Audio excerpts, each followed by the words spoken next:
Well, here I am. It's October 8th, 2009.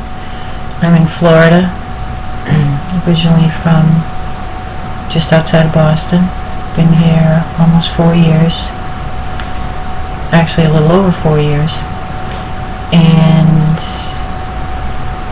my year started off unbelievably bad. My son was murdered by his wife. They live in Maine, and the way I found out was I had a police officer from the sheriff's office knocking on my door. He had a phone number on his phone and said, "Call this number right away." And I wrote it down, and he left. I was home by myself. As soon as I saw the number, I knew there was something wrong because it was a main exchange.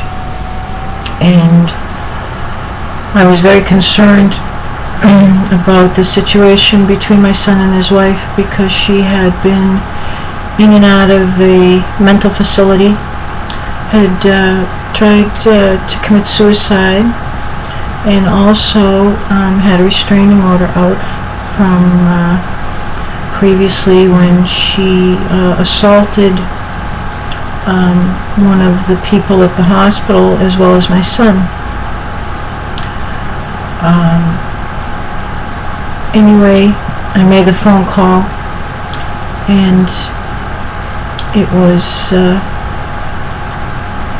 burn unit at Mass General Hospital in Boston telling me that my son had been doused with gasoline and set on fire.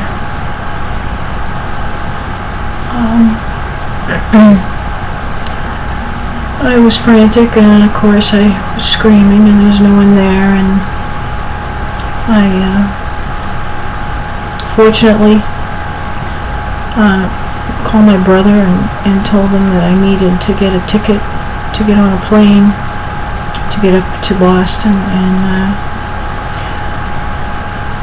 left word with my daughter's boyfriend to get a hold of her. She was at work at Fridays, and she met me at the airport with the clothes on her back. Got on a plane and spent 9 days by my son's side before he died. 85% of his body was burned. The only thing barely visible were his eyes. He never regained consciousness.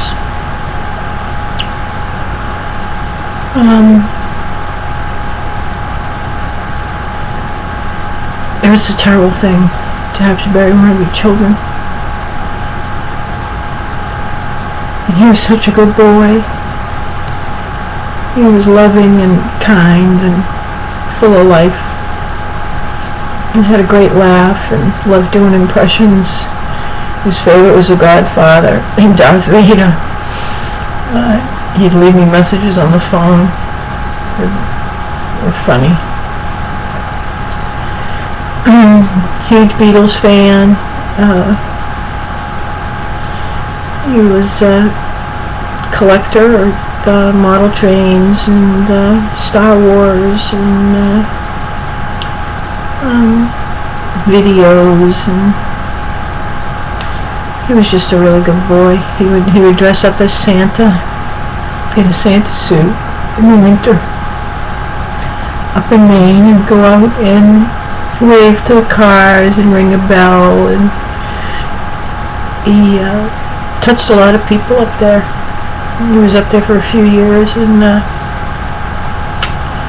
he was a member of the American Legion, and they just adored him.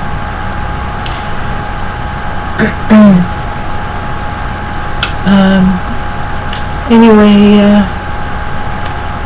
his sick person that he married, he met online, and they were married about 6 years, I think, and every year things, she was just getting worse and worse, and my son didn't want to leave her. He felt everyone was basically good, and he thought, you know, she had nowhere to go. She had a mom and an ex-husband and children that wouldn't even speak to her. And I used to tell my son there must be a reason for that. And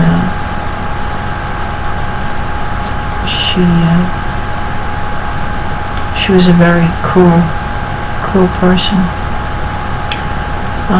Let me grab a picture.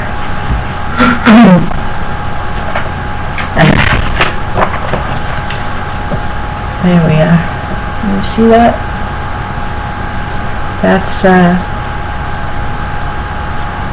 That's my son and me. The last time I saw him,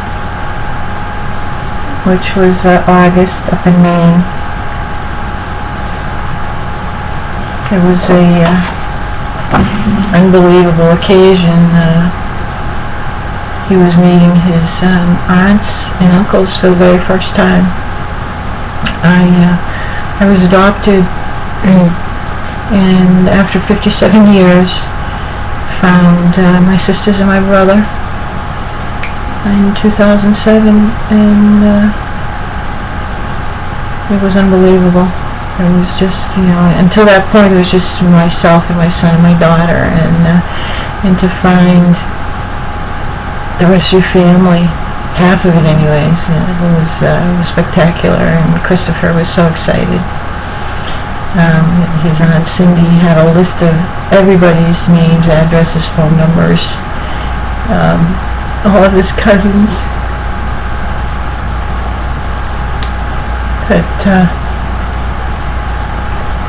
he was hoping to have, you know, relationships with and get to know everybody. It's just, he was so excited. He was just so excited. And that picture was taken when we were all at dinner together up at Booth Bay Harbor, somewhere up there. So,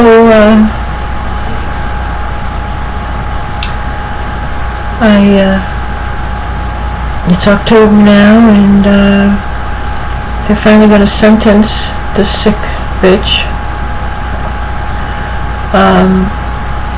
I was hoping that they would just kill her, because that's what she deserves. She doesn't deserve to take another breath. But unfortunately, there's no death penalty in Maine. So the best we can do, I guess, is life. But that's not going to bring back my son.